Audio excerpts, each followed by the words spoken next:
All right, good morning. I cannot be with you for at least part of this morning, and so I wanted to walk through today's lesson.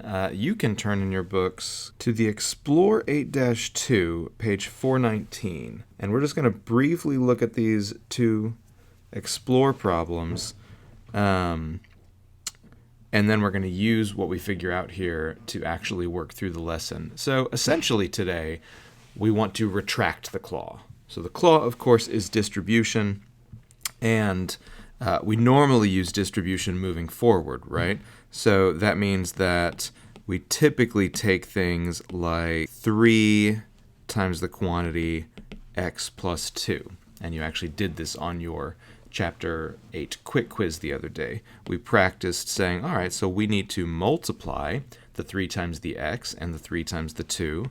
And so we would say this is the same thing as 3x plus 6. And so that's distribution, right? Or that's what we call the claw. Or we could take something with 3 terms on the inside of the parentheses.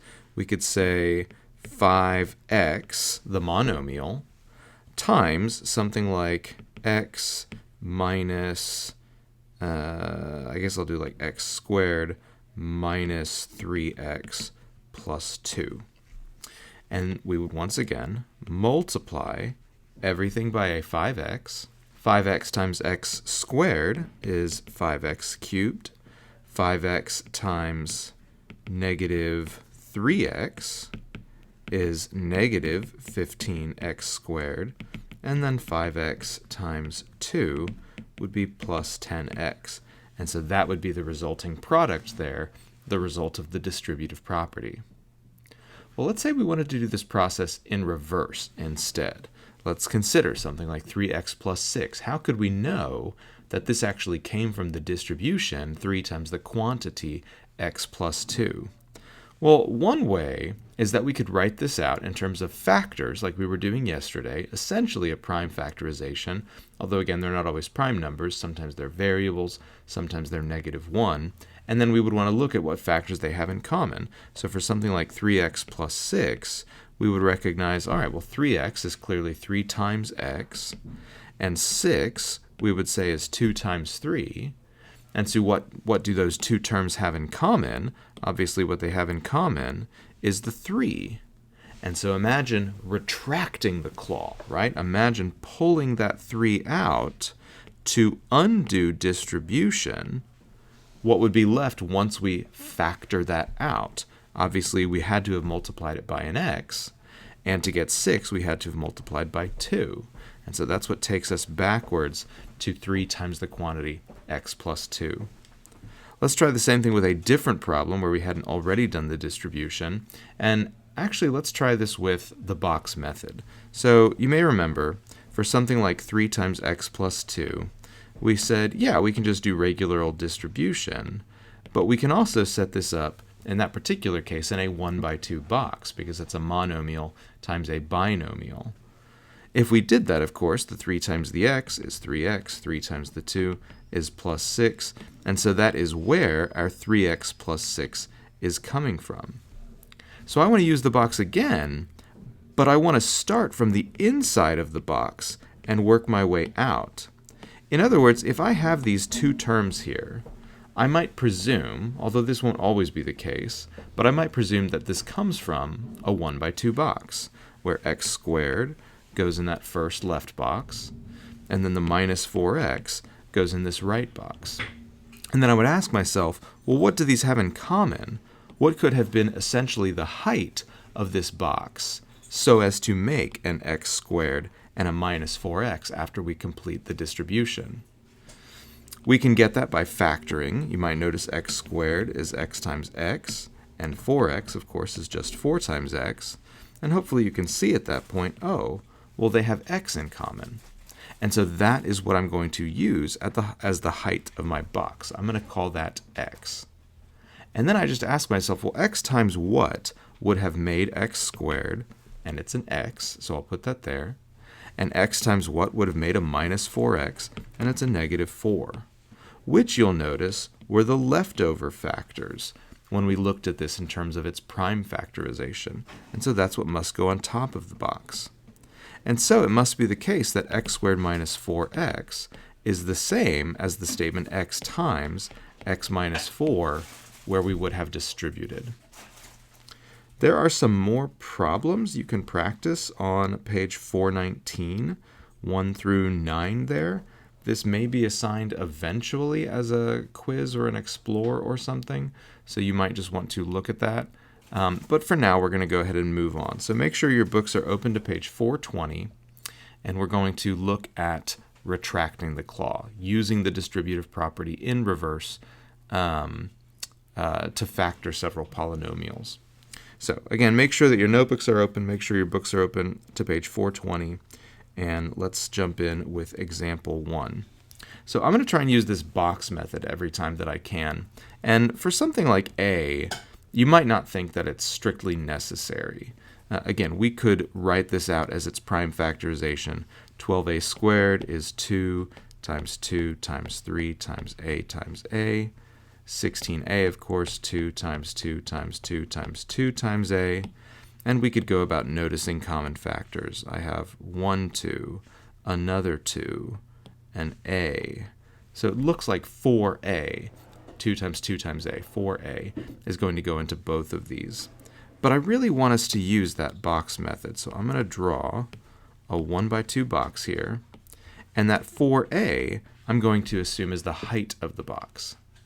And then I'm going to ask, well, how would I generate a 12a squared if I'm starting with a 4a? In other words, what would I have to multiply 4a by to get 12a squared back as a result? And again, if you've done this work over here, you might notice, oh, it's what we didn't have in common, right? It's what's left over. And so it must be 3a that we multiply by 4a to get 12a squared. What do I have to multiply 4a by to get 16a as a result? Well, I already have the a taken care of, so I don't need a variable, but 4 times 4 is what makes 16. So this must be a 4 out here. And then I could do the distribution now just to confirm. Yes, 4a times 3a is 12a squared. 4a times 4 is 16a, and that is the expression that we started with. So in what we call the factored form, 12a squared plus 16a is the same thing as 4a times the quantity, 3a plus 4. Let's try the same thing on B here. Now this time it comes from 3 terms. And again, sometimes in this lesson we'll use essentially flat boxes, and other times we'll use like a 2 by 2 box, similarly to how we did at the end of chapter 7. And I don't have a great explanation today for you for why that is. We will get into it next week, but for today, we're just going to do it and see what happens. So for this one, I'm going to set up a 1 by 3 box, and I'm going to go ahead and take these terms, 18cd squared, 12c squared d, and 9cd, and place them in the box. And this time without factoring, I just want you to look at the numbers. So let's start with just the numbers. That might be a little easier. Is there something that goes into 18, 12, and 9, and therefore could function as the height of this box? Yes, 3 is correct. So I'm going to write a 3 down out here. But I don't only have numbers, I also have these variables. So as I look at cd squared, c squared d, and cd, what is it that all 3 of those terms have in common? And hopefully you can see they have a 1c that's in common. All of them have at least 1c, and 1d in common. All of the terms have at least 1d. But then like 18cd squared, well, if I'm starting with this common, this is the GCF you might notice, if I'm starting with this height, 3cd, what would I have to multiply by to generate the 18cd squared? To go from the 3 to the 18, simple enough, we need a 6, right? 3 times 6 is 18. We already have c, and we already have 1d, but we need d squared. So we also must have been multiplying by d. And so 3c times 6d is what is generating 18cd squared. 3 times what makes 12? 4. C times what makes c squared? We need another c. D times what makes d? Well, of course, 1. Or we already have the d. We don't need to account for that. So it's just plus 4c. 3CD times what makes 9CD? Well, 3 times 3 makes 9. And you'll notice CD we already have, right? We have one of each, and that's how much we're supposed to end up with. So in its factored form, this expression is 3CD times the quantity, 6D plus 4C plus 3. All right, you can pause the video right now and work on Check Your Progress 1A and 1B. And presumably by now you have unpaused the video, so let's take a look at each of these. I'm going to set up a 1x2 box and a 1x3 box to figure out what's going on here. For Check Your Progress 1A, we've got 16A and 4B inside those two boxes. 16 and 4 obviously have a 4 in common, so that's what I will use as the height of the box. A and B are different variables, so there's nothing in common there. But to get a 16a, I must have multiplied 4 by 4a, and to get a 4b, I must have multiplied 4 by b. And so in its factored form, this is the same as 4 times the quantity, 4a plus b. So you'll notice when I say factored form, I'm saying what are the dimensions of the box? What are the height and the width of that box? Whoops. For Check Your Progress 1b, we're going to do the same thing. 3p squared q goes in that first box, 9pq squared goes in the second, and 36pq goes in the third. What goes into both, or all of, 3, 9, and 36? 3. Of the variables, which are the ones that are listed every time? Well, every single one of these expressions has at least one p and at least one q, and so that's what I'll put there, 3pq. 3pq times what would make 3p squared q? Obviously, we just need an extra p. 3pq times what would make minus 9pq squared, minus 3 to get the negative 9. We already have a p, but we need an extra q. And then 3pq times what makes 36pq? Well, we just need 12. And so in its factored form, this expression is 3pq times the quantity p minus 3q plus 12. And so those are your two answers for Check Your Progress 1A and 1B. Moving on to example 2. So we just have one expression here, and it has 4 terms. And so you might think, well, let's just set this up in a 1x4 box now. But this is what I was talking about earlier. We're actually going to set this up in a 2x2 box. And next week we'll get into why this is. But for now, we're just going to do it. So I'm going to draw my 2x2 box, and I'm just going to start filling in 4ab plus 8b plus 3a plus 6. And although we have a couple options for how we set this up, there are also some ways we could set it up incorrectly. So basically what you're looking for is you want to make sure that your rows have some factors in common and your columns have some factors in common. So if we were to rearrange this a little bit and, for example, put the 6 here, although it would have a 2 in common with the 4ab, it wouldn't have any of the variables in common, and so we'd get into a little bit of trouble there. But again, once we kind of understand where the 2x2 box is coming from, we'll have a better sense of how to fill in these boxes. For now, pretty much if you just go in order, it'll work. We'll get to some examples here in a second that we have to be a little bit more careful on. But for the most part, we can just fill this in. Starting in the first row, 4ab and 8b have what in common? Well, number-wise, 4 goes into both 4 and 8, so I'm going to draw a 4 out here. And of the variables, a, b, and b, obviously b is what they have in common, so I'm going to write down b, 4b. 4b times what makes 4ab? A. 4b times what makes 8b? 2. And you'll notice a is also what this column had in common, and 2 is also what that second column had in common. And so now we can simply go down to the bottom of the box. A times what makes the 3a? 3, so we're going to put a 3 there.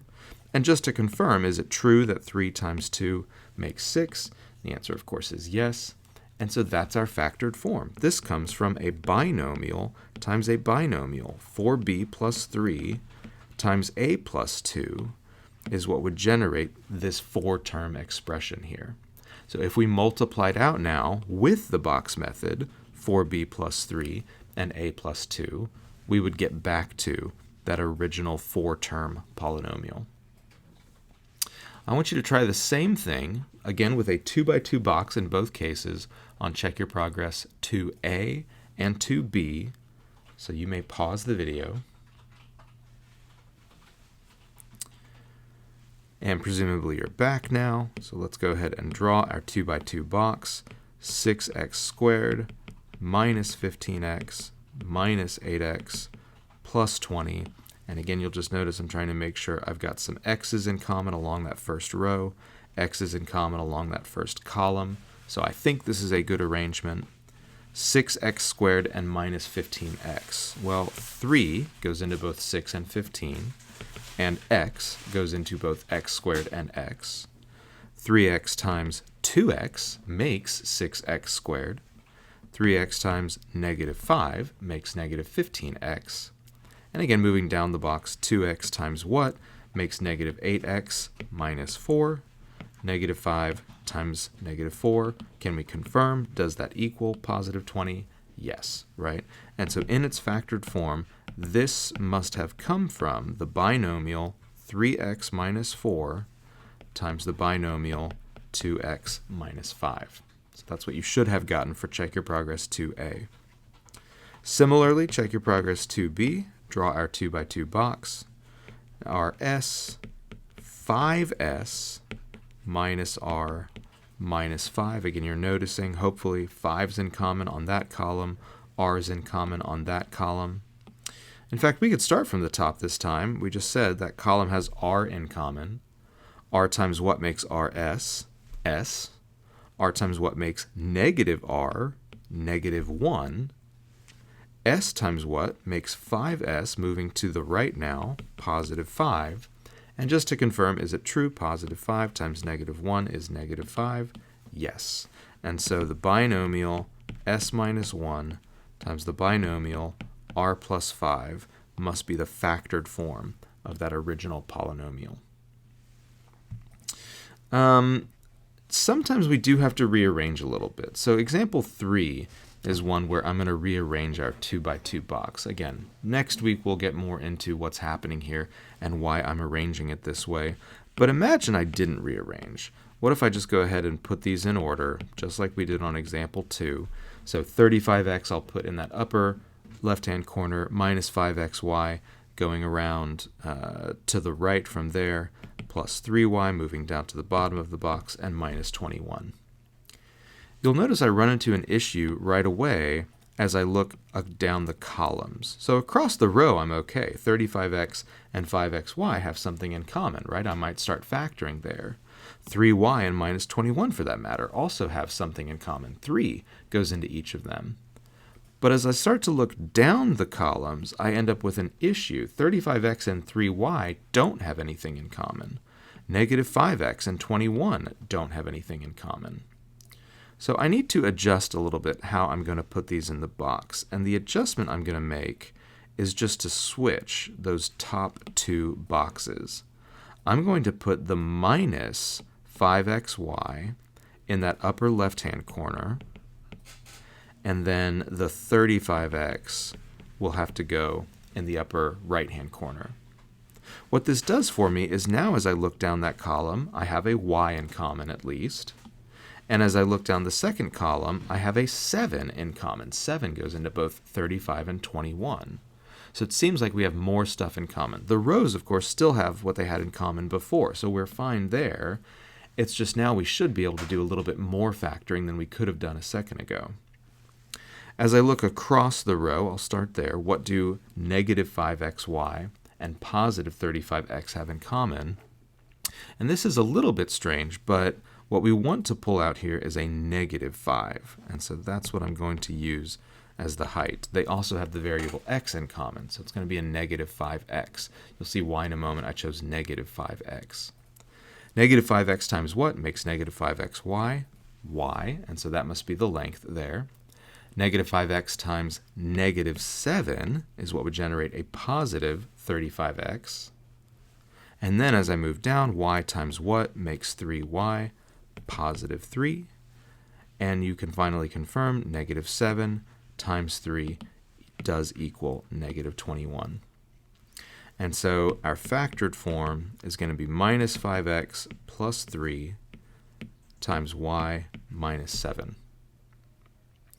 Let's actually check your progress number 3 together. Although you can take a second, draw a 2x2 box. That is what we're going to use here. And try to fill the box out yourself. What's the best arrangement?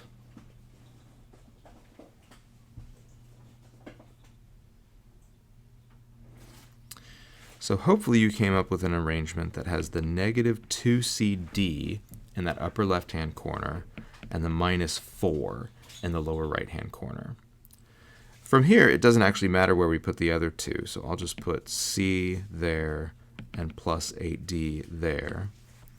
And then, looking across the first row, again, I'll notice that term is negative, so that's why over here that I went ahead and factored out a negative right away. I'm going to do the same thing here. I'm going to take a negative 2 out, and then they also have d in common. Negative 2d times c makes negative 2cd, and so that's what would go above that box. Negative 2d times negative 4 makes positive 8d. C times 1 makes c. And just to confirm, is it true? 1 times negative 4 is negative 4? Yes. And so this one should factor as minus 2d plus 1 times the quantity c minus 4. One more with b. Again, try on your own to figure out the best arrangement in our 2x2 box here.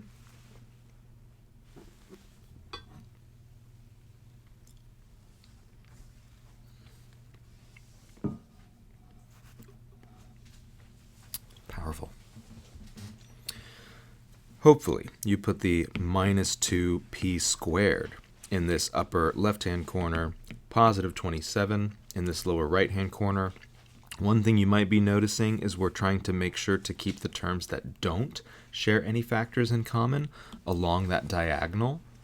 And then the other two boxes, just like before, actually don't make a difference. You could set it up either way. I'll put the 3p below the minus 2p squared and the minus 18p next to the minus 2p squared. Again, because I have a negative term here, I'm going to factor out a negative 2p times p must have made negative 2p squared times 9 must have made minus 18p. P times 3 makes 3p. And finally, just to confirm, is it true? 3 times 9 is 27. Yes, it is true. All right. One last thing to look at. Example 4 is the only remaining example in the lesson, but it does have to do with an entirely new concept.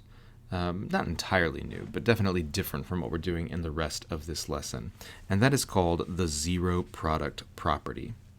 And so the zero product property basically works this way.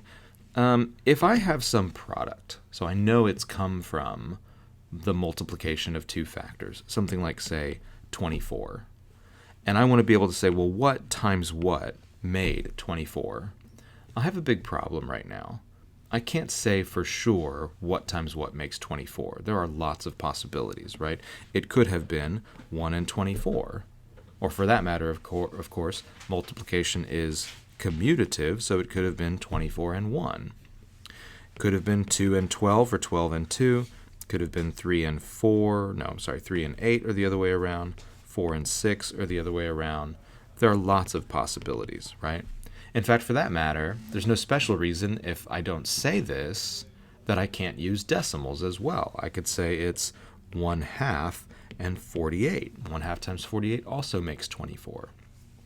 So if I'm looking at what I believe to be a product, and I'm trying to say what the factors are, but the product is basically any number, with one exception, I don't have enough information, right? I can't say for sure what's going on. So, what's the one exception? What if I know my product is 0? In one way, you might feel like we have less information here because unlike 24, there are not a limited number of integer factors of 0. Every integer goes into 0 because 0 times any integer will be 0. 0 times 1 is 0. 0 times 2 is 0. 0 times a billion is 0. And so in that sense, you might feel like, well, this is even worse, right? Because now we could put literally any number and it's going to work. And that's true, except it's only going to work if one of the two numbers is 0. So we actually have more information when 0 is our product over here. That's why we call this the zero product property. If 0 is our product, then one of these two numbers had to have been 0. Well, why do we care about this? What are we going to do with this information? Take a look at something like example 4. Let's say I wanted to look at this factored form. You might be able to tell, oh, that kind of looks like the result of this box method thing that we've been doing today, a binomial times a binomial. But let's say instead of only being an expression, we actually place it in an equation where we set it equal to 0. Can we solve this? You should be able to tell the answer now with the zero product property is yes. I can look at this first factor and I can ask myself, well, if I'm getting a product of 0 over here, then one possibility is this factor, d minus 5, is the 0, right? Is the one that's making this result over here 0. Well, if d minus 5 is equal to 0, what does that tell me about d? Plus 5 plus 5, d equals 5 is one of our solutions. So I can use the zero product property to set each individual factor equal to 0 and then solve where those individual factors are going to be equal to 0. Let's do it again. Let's say it's actually the second factor, 3d plus 4, that's equal to 0. How would that happen? Well, we would need to subtract 4, 3d equals negative 4, divide by 3, and it must be the case that d could have come from negative 4/3. And so these are the first kinds of equations we're solving this year with exactly two solutions. Well, I guess that's not true. We did some absolute value that had exactly two solutions, but this is a new class of equations that have two solutions, and the two solutions are coming from this zero product property. What about something like example 4b, where I don't already have a 0 on one side? In fact, you might think, well, why do we need any kind of weird zero product property at all? Can't I just solve this like normal? Like, to me, it looks like we can divide by x, you know, some things cancel out, and isn't it just the case that x equals 7, right? Isn't it true 7 squared equals 7 times 7? Like if we plug 7 back in, it does work, right? 49 equals 49. And the answer is yes, that's absolutely true. X equals 7 is definitely one of our solutions. The problem is it's not the only solution. You'll notice if we had plugged in 0 instead, 0 squared equals 7 times 0, that also ends up working. So it should be the case that x is 0. But why didn't the algebra give us back x equals 0? The algebra over here just confirmed that x was equal to 7. And the answer is that we did not use our zero product property. I mean, the bigger answer is that we're not honoring something called the fundamental theorem of algebra, but that will have to wait for a different lesson. If I subtract the 7x, as you can see I've done here, I get this expression, x squared minus 7x equals 0. Now, unlike A, where they were super nice and factored the expression for us, we are going to have to factor this expression, x squared minus 7x. So think about the box method. Pretend this came from a 2x2 box, x squared minus 7x. What do they have in common? What would have been the height of that box? X, right? X times what makes x squared? X. X times what makes minus 7x? Negative 7. And so this expression right here, x squared minus 7x, this is the same thing in its factored form as x times x minus 7. And if that's equal to 0, I can now consider these two factors individually. And I can ask myself, where will x minus 7 equal 0? Obviously, that's where our answer, x equals 7, is coming from. So that's this answer over here. But I also have this other factor, x all by itself. Where will x all by itself equal 0? And obviously the answer is at 0. And so that's this other solution that we're ending up with. So this is how we can use the zero product property to solve new kinds of equations.